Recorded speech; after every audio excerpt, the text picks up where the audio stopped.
Bueno, básicamente esto es un nuevo salto tal como pasó con el telescopio espacial cuando empezó a arrojar sus primeras imágenes de calidad, ¿no? Realmente tener un telescopio fuera de la atmósfera de la Tierra ya para el telescopio espacial fue un enorme salto a nivel científico, y ahora tenemos un telescopio que está aún mucho más allá, mucho más lejos de la Tierra, con un diámetro, o sea, con un espejo que es mucho más grande al del telescopio espacial Hubble, lo cual garantiza que ópticamente tenga mucha mejor resolución. Además de recoger más luz, porque tiene una superficie mucho mayor, ese tamaño mayor permite que uno pueda ver detalles más finos de los objetos que uno quiere estudiar. Entonces, realmente el salto es muy grande y este telescopio abre las puertas a una nueva etapa de descubrimiento científico. ¿Qué es lo que esperamos como humanidad descubrir en esta nueva etapa? Bueno, fíjense, si ustedes han tenido oportunidad de ver las distintas imágenes que liberaron recientemente la NASA, que tomó el telescopio James Webb, justamente hay un gran abanico de objetos, van desde un planeta extrasolar, o sea, un objeto de escala planetaria, hasta un grupo de galaxias distante a escalas cosmológicas, ¿no? O sea, hay un enorme espectro de objetos posibles de ser estudiados dentro de la astronomía, que nos va a permitir adquirir mucho más conocimiento en infinidad de ámbitos. O sea, la astronomía, parece que uno dice astronomía es todo lo mismo, pero es muy amplio el espectro de objetos y de ciencia que se puede hacer. ¿Sí? Claro, No es lo tan mismo amplio como el universo mismo, ¿no? Es tan amplio como el universo mismo. Es decir, no es lo mismo la astronomía del sistema solar que la astronomía de nuestra galaxia que la astronomía extragaláctica, ¿no? O sea, uno trabaja con las mismas leyes de la física, la misma matemática, pero hay toda una especialidad muy amplia en cada género de estos. Entonces, esto va a abrir un enorme campo de conocimiento en todas las ramas de la astronomía. Fernández Layuz, ¿cómo está? Buenas noches, Adrián Flores. Quería consultarle. ¿Qué tal? Buenas noches, Adrián. ¿Cómo se mide eso? ¿Se mide en tiempo lo que se ve, lo que se está observando a través de este telescopio? Bueno, a ver, digamos, lo que los astrónomos podemos medir así en primera instancia, lo único que podemos medir son ángulos, ¿sí? Es decir, uno ve la luna y puede medir cuál es el angulito de la luna, no puede saber a qué distancia está a priori. Tiene que tener algún otro parámetro que me permita a mí saber cómo calcular esa distancia. Entonces, cuando yo veo la luna, un planeta, una galaxia, ¿sí? El astrónomo lo que está viendo en primer orden es un valor angular, un ángulo. Después se tiene que valer de otras herramientas para poder ir construyendo a qué distancia se encuentran estos objetos, y en función de las distancias también hace cuánto tiempo salió la luz de estos objetos, ya que, como ustedes saben, la velocidad de la luz es finita, por lo tanto, cuando uno mira más lejos en el espacio, está mirando más atrás en el tiempo, ¿no? Entonces, bueno, hay distintos parámetros en los cuales se pueden medir. Según de qué tipo de objeto estemos hablando, llamaremos, digamos, no sé, tamaños de órbitas, o en el caso de las galaxias, bueno, estaremos hablando de alejamientos al rojo cosmológicos, ese tipo de parámetros, ¿no? Pero bueno, todo se puede traducir a unidades de distancia. En general lo traducimos a años luz para que sea más fácil de comprender, pero todo requiere de infinidad de herramientas científicas para poder determinar cuánto valen esas distancias.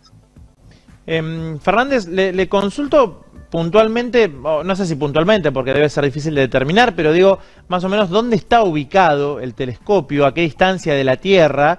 ¿Y cuál es el espectro que se puede observar a través de él? Digo, en cuanto a lo que es porciones del universo, imaginamos que sigue siendo escaso porque hablamos de un vastísimo universo que es casi imposible de identificar por completo.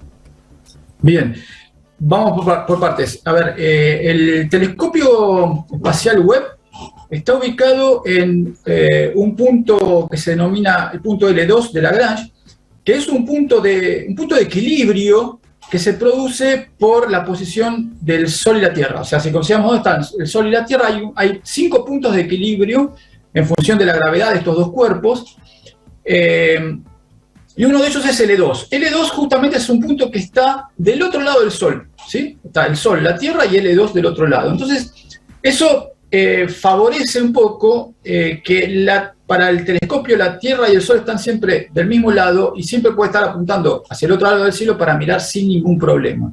El telescopio tiene toda una protección, una carcasa múltiple para evitar que la radiación del Sol le dé en los instrumentos.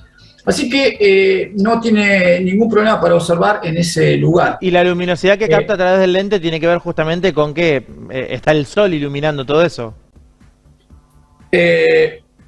Bueno, a ver, no, o sea, justamente lo que buscamos los astrónomos es que el Sol no nos ilumine para nada el instrumento, ¿no?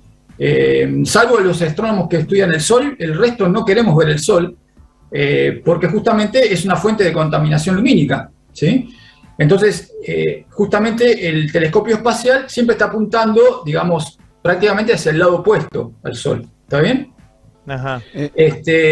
Además, este punto, L2 de Lagrange, alrededor del cual se mueve el telescopio espacial Webb, está a 1,5 millones de kilómetros, algo así como 4 veces la distancia de la Tierra a la Luna. Está muy lejos, ¿sí? Por eso tardó un tiempo en llegar allí.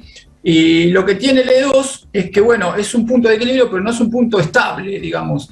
Entonces, el telescopio tiene que estar frecuentemente haciendo pequeñas correcciones para mantenerse cerca de ese punto, porque si no, gradualmente se iría alejando. Eso es lo que de alguna manera determina que el telescopio Webb tenga un tiempo de vida tal vez más acotado que el que tuvo, el que tiene todavía el Hubble, ¿sí? Porque el Hubble está en órbita alrededor de la Tierra y de alguna manera cada tanto se le da una propulsión para que no decaiga mucho su órbita y se lo mantiene. Pero el Webb está muy alejado y una vez que se le agota el combustible para mantener su posición alrededor de ese punto de Lagrange, bueno, se va a perder el control del instrumento, ¿no? Fernández Layuz, hasta el momento, ¿cuántas galaxias se conocían? Y si esto abre, me imagino, un nuevo camino ya a lo desconocido, ¿no? En este caso, si cambia también la cantidad de planetas. Bien, bueno, respecto al número de galaxias, en realidad no es un punto clave exactamente cuál es el número de galaxias que observamos, ¿no? Es muy grande el número de galaxias que hay en el universo, uno puede estimar la densidad de galaxias que hay en ciertas regiones del espacio, entonces de alguna manera de ahí se puede inferir cuál sería el número de galaxias que hay en un determinado volumen. Pero, digamos, lo que preocupa los temas principales de astrónomos no solamente la cantidad de galaxias en particular, sino también, digamos, cómo es que han evolucionado las galaxias, poder sobre todo conocer cómo eran las primeras galaxias o las galaxias en el momento que se formaron a los comienzos del universo, ¿sí? Nosotros lo que vemos en general son galaxias que están mucho más cercanas a nosotros y en general son galaxias que ya han evolucionado, que están formadas por estrellas que ya son de segunda generación o de tercera generación. Entonces, casi nada de lo que vemos, casi nada, es algo primordial. Casi nada de lo que vemos es algo que haya quedado tal como surgió en los comienzos del universo, ¿no? Entonces, cuanto más atrás podamos ir viendo con instrumentos como estos, más cerca vamos a estar de poder ver cómo eran las primeras estrellas, ¿sí? Las estrellas de primera generación, si es que existieron, cómo eran las galaxias conformadas en esa época. Estamos hablando de tiempos que son como 13.300 millones de años atrás, ¿no? Claro. El universo tiene un tamaño, no un tamaño, sino una escala de tiempo de unos 13.700 millones de años.